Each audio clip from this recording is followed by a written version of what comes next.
Thank you. Scott Cook, Assistant Commissioner of Police, attached to the State Intelligence Command. I, Scott Cook, swear that the evidence I shall give before this committee shall be the truth, the whole truth, and nothing but the truth, so help me God. We've heard earlier evidence today of a retailer set up in a candy shop near opposite a school. I think it's been in the media, that particular retailer, yet no action's been taken in relation to that retailer. So if the committee would like to give me the details of that retailer, we will be happy to initiate compliance activity. We have a system where we receive intelligence from members of the public. If the public identify a particular retailer selling to minors, is there a process that the public can go through? If they go to our website, there is a link and they can make a complaint online. That's probably the most efficient and effective way for them to complain.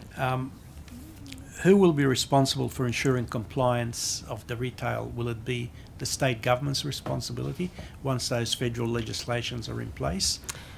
There are a number of regulators, and so various entities will have a key role in different components. So New South Wales Health is the lead agency that does the raid, or is it the police? So it's New South Wales Health is the lead agency, and we have information sharing arrangements which we're just consolidating through a memorandum of understanding to share particular intelligence that might highlight any risks associated with our regulatory activity. Assistant Commissioner, what role do you think the police have in relation to the enforcement of illegal vapes in retailers? So is it just a supporting agency to health, or do you have a specific role?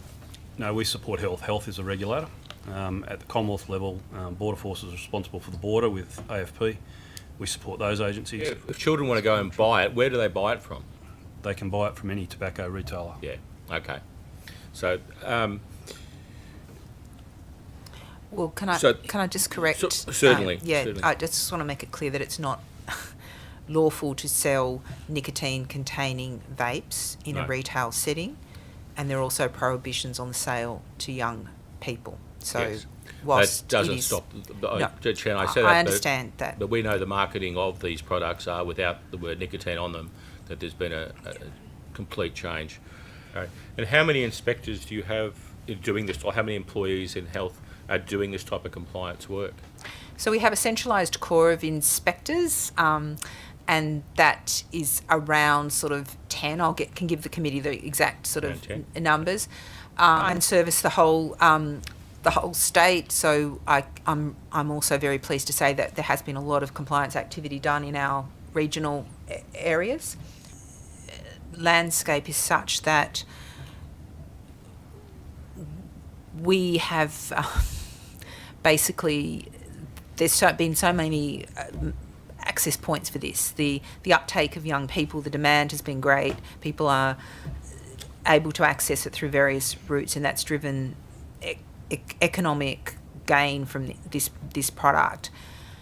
The evidence put to us that when these federal regulations come through, and they do, it'll drive these products into an underground market, into a black market, and increase the amount of involvement of organised crime. Would you agree with that? Do you think that's what will happen?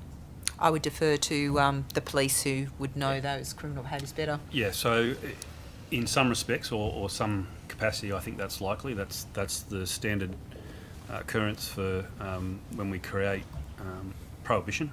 It creates illicit markets to some degree, and as I anticipate, based on that action by the Commonwealth, in due course we will end up with some sort of illicit market. It appears any time there's prohibition, there's always, and there's a demand, there's always an illicit market that's generated. In terms of other tobacco products, that ship sailed. There's already a black market for those other tobacco products, and it's high yield, low risk in terms of organised crime. Do police also need additional powers of either search or seizure or other areas that could facilitate or help police do their job in relation to, or easier to do their job in relation to these issues? No, not at all. Police have sufficient powers for their purposes and their charter. Yeah. I think perhaps, as I said earlier, looking at non-criminal approaches to this in the first instance is probably a preferable way to go. We can use Commonwealth powers, the Commonwealth legislation in regards to search and seizure we can use. So the police are not seeking any additional any powers. Notwithstanding that, we have sufficient, as I said earlier, we have sufficient powers to do seizures. Where there's that overlap with organised crime, New South Wales Police definitely has an interest. In those circumstances would be available and will contribute. And in fact, in some circumstances would lead, efforts to curb unlawful supply.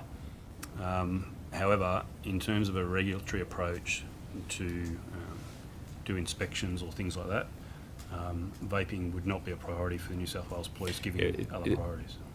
Yeah, I understand. So, well, New South Wales Police has significantly other higher priorities than doing enforcement work for vapes.